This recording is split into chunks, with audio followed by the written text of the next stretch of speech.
Bonjour à tous, c'est Sandy, on se retrouve pour le point crypto du week-end. On commence tout de suite avec le Bitcoin sur les futurs et en journalier, le Bitcoin qui mercredi a effectué ce qu'on attendait de lui, il a cassé cette résistance avec un gap haussier assez fortement vers le haut. Désormais on est en train de consolider, on a formé une bougie journalière en guise de throwback que j'aime beaucoup ici, un doji porteur d'eau qui nous laisse potentiellement envisager un rebond début de semaine prochaine. Méfiance cependant à ce canal que j'ai tracé en bleu ciel ici, qui est un canal 4 heures. Si on est bien dans ce canal, on sera susceptible de casser ce canal ascendant par le bas pour aller chercher une zone inférieure ici, mais je privilégie plus cette zone inférieure tout simplement parce que si on va chercher plus bas, on cassera une belle ligne de tendance ici qu'on a conservé tout au long de la hausse, tout au long du bull run sur le Bitcoin et qu'il faut absolument d'après moi conserver si on ne veut pas avoir trop de résistance ensuite au-dessus de la tête. Donc aller chercher les 75-80 000 $, c'est désormais plus le scénario que je privilégie. Je privilégie un rebond immédiat et l'atteinte des objectifs de cette figure qu'on a cassé par le haut mercredi, des objectifs qui devraient être atteints entre le 9 février et le 5 mars.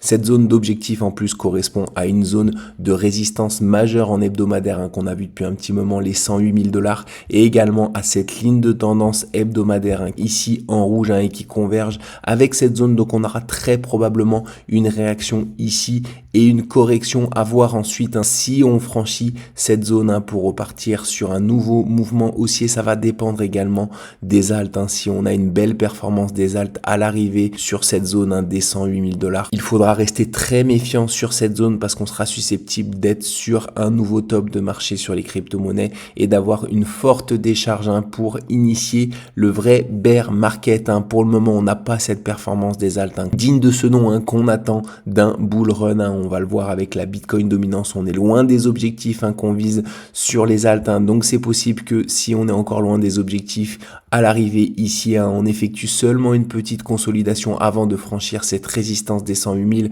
000 $ par le haut pour aller chercher des niveaux supérieurs. Et on a toujours ces niveaux d'actifs, ces 135 000 $ qui sont les objectifs pour rappel de cette grande configuration ici, des objectifs qui sont atteints en moyenne autour d'août 2026, donc ils seront toujours d'actualité ici si jamais on réussit à s'affranchir de cette ligne et surtout si on arrive ici pendant que les altes n'ont toujours pas performé. Il faudra privilégier la cassure des 108 000 $ et un nouveau mouvement haussier, que ce soit sur le Bitcoin ou sur l'ensemble du marché des crypto-monnaies. Même chose globalement sur l'Ethereum, on a franchi une résistance importante avec un gap haussier ici qui valide des objectifs ici de la cassure de la ligne de tendance bleu ciel à cet endroit-là. Alors ces objectifs de la ligne de tendance bleu ciel nous mènent aux 4100 $ qui est également une résistance hebdomadaire. Ces objectifs convergent également avec les objectifs de la cassure de cette ligne de tendance ici qu'on avait effectué à ce moment-là et potentiellement ils convergent avec les objectifs de ce double bottom qu'on est susceptible de valider avec la cassure ici des 3460 $. On va suivre ça attentivement pour voir si cette figure également se valide, mais ici on a des signaux intéressants que ce soit sur le Bitcoin ou sur l'Ethereum qui nous indiquent qu'on prend potentiellement la direction de niveaux supérieurs sur l'ensemble du marché des crypto-monnaies. Mais encore une fois, il faudra rester méfiant ici autour des 4100 $ sur l'Ethereum et autour des 108 000 $ sur le Bitcoin parce qu'on aura des prises de bénéfices majeures et il faudra faire un point sur ces zones-là pour voir si on est susceptible d'aller chercher plus haut ou pas, sachant que je le répète, si l'Ethereum atteint cette zone des 4800 $, il activera une statistique de 79% de chance d'aller chercher des objectifs bien plus élevés situés autour des 8000 $. C'est pour ça que cette zone va être déterminante et la réaction sur cette zone sera déterminante pour la suite du cycle des crypto-monnaies. Un petit point sur la Bitcoin dominance qui est toujours au contact de cette résistance ici. En ligne fine, on a du mal à casser violemment cette zone, hein. C'est ce à quoi je m'attends ces prochaines semaines, hein, pour valider le départ de la chute de la dominance qui serait synonyme de halte saison très probablement, hein. Donc c'est ce qu'on surveille attentivement maintenant qu'on a déjà cassé une première fois, hein, ce support en gras ici, hein, et qu'on a également effectué une rotation partielle, hein, sur ce support en ligne fine, hein. Donc ici je m'attends à une violente décharge sur ce graphique pour aller chercher les 49% qui seront d'après moi synonymes, hein, de fin de halte saison, hein, si jamais bien sûr elle intervient. Et si cette décharge intervient cependant, c'est absolument ce qu'il faut privilégier, tout simplement parce qu'on a plus de 80% de casser ce genre de structure par le bas et on aura ensuite un 60% de chance d'aller chercher ces objectifs ici situés au 48%. Donc c'est le graphique que je surveille attentivement, hein, parce qu'il va nous déterminer si on est bel et bien dans ce scénario ou pas, et la validation de ce scénario sera validée par une belle bougie rouge de forte cassure ici de ce support. C'est ce à quoi je m'attends en tout cas ces prochaines semaines. Un petit point également sur Total 3, hein, qui est le graphique de la capitalisation totale de toutes les crypto-monnaies hors le Bitcoin et l'Ethereum, hein. Ici on a bien tenu une ligne de tendance ascendante ici malgré le fait qu'on est légèrement débordé en clôture. On a ensuite fortement réintégré, on est au contact de cette zone de résistance, hein, qui avait joué le rôle de support ici, puis de résistance ici et ici, de support de nouveau ici et qui joue le rôle de résistance de nouveau ici. D'après moi, hein, si on réussit à s'affranchir de cette zone et à la regagner en clôture, on sera susceptible de voir intervenir un fort mouvement haussier sur les altcoins, hein, parce que pour rappel, cette configuration ici est cassée par le haut dans 79% des cas. En tout cas, la résistance des 1,13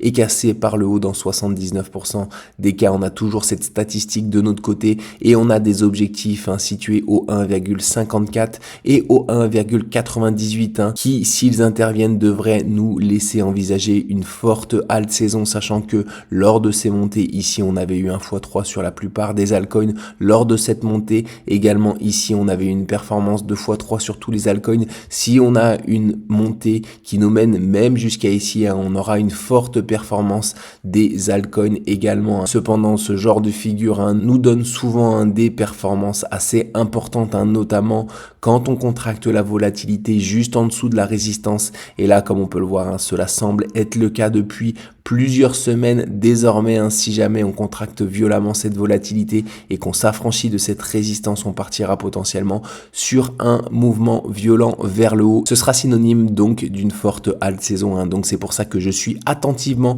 ce graphique et notamment la réintégration de cette zone en clôture ici des 920, hein. Si jamais on réussit à la réintégrer, encore une fois, on sera susceptible de voir un beau mouvement sur les altes s'initier. Avant de passer sur l'analyse de certaines cryptos, je voulais vous rappeler que nous ne sommes pas des conseillers financiers, que ce soit moi ou Nico, nous sommes simplement des traders et investisseurs indépendants qui basons nos prises de position sur les statistiques qu'on a étudiées en profondeur. Et malheureusement, la statistique de 100% n'existe pas, donc faites toujours bien vos propres recherches personnelles avant de tenter d'entrer en position sur une action ou sur une crypto-monnaie. On passe sur l'analyse de la crypto-monnaie Solana, qui pour rappel en hebdomadaire a déjà validé une statistique de 79% de chance de casser cette résistance située autour des 250 $ par le haut, hein, pour aller potentiellement atteindre des objectifs situés sur des niveaux bien supérieurs, hein. C'est notamment cet objectif que je vise ici avec ma position que j'avais pris il y a plusieurs semaines autour des 130 $. Alors comme on va le voir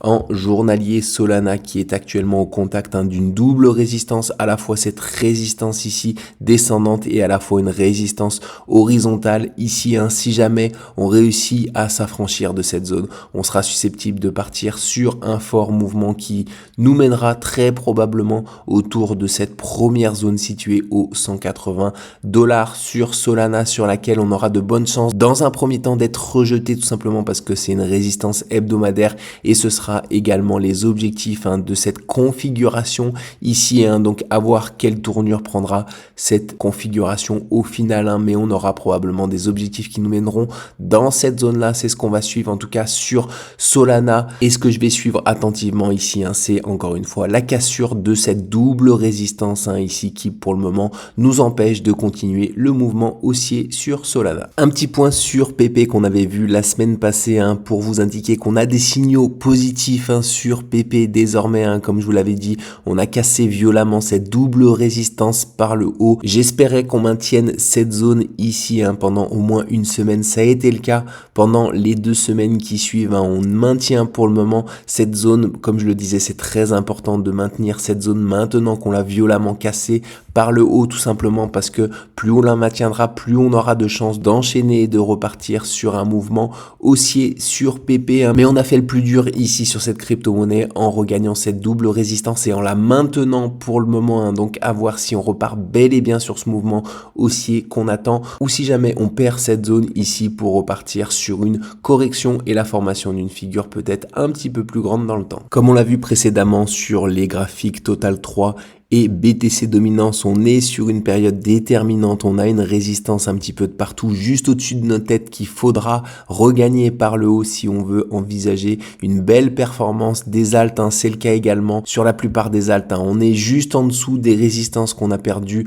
récemment, c'est le cas de Tao ici, cette résistance située autour des $300 nous embête un petit peu depuis quelques temps, si jamais on regagne cette zone par le haut, on sera susceptible de revoir un regain d'énergie sur Tao et potentiellement un beau mouvement aussi pour valider une grande figure qui pourrait nous mener sur des niveaux bien supérieurs. Donc on va voir juste après qu'il y a pas mal de cryptos qui sont également dans cette configuration, tout comme Total 3 et Bitcoin Dominance.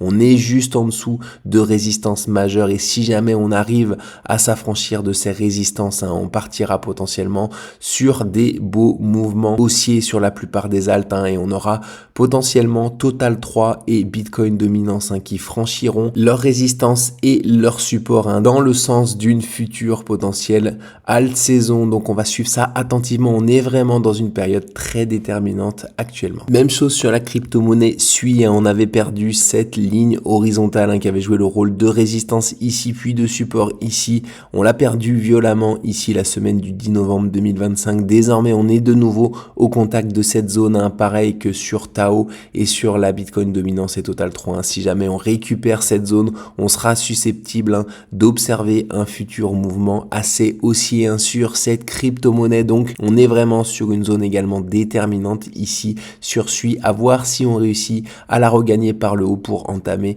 cette potentielle performance au niveau de cet altcoin, ou alors si on est de nouveau rejeté pour former soit quelque chose de plus grand, soit pour partir en bear market. Donc on va suivre ça attentivement de mon côté, ce que je privilégie au vu de l'analyse de Total 3, de la Bitcoin Dominance et de la plupart des alts. Je privilégie le franchissement de cette résistance pour repartir sur un fort mouvement haussier de la part des alts et potentiellement une forte alt saison ces prochains mois. On finit avec le SP500 qui a franchi, comme on l'a vu récemment, une résistance majeure, les 690 sur le SPY, l'ETF du SP500. On a également cette belle ligne de tendance ici qui part des tarifs douaniers de Trump et qui passe parfaitement pour le moment par les clôtures. On voit qu'on est en train de jouer avec mais qu'on la maintient, cette zone de support. Il faudra absolument la maintenir si jamais on veut aller chercher ces objectifs, parce que si jamais on perd cette zone là, on sera susceptible d'observer une correction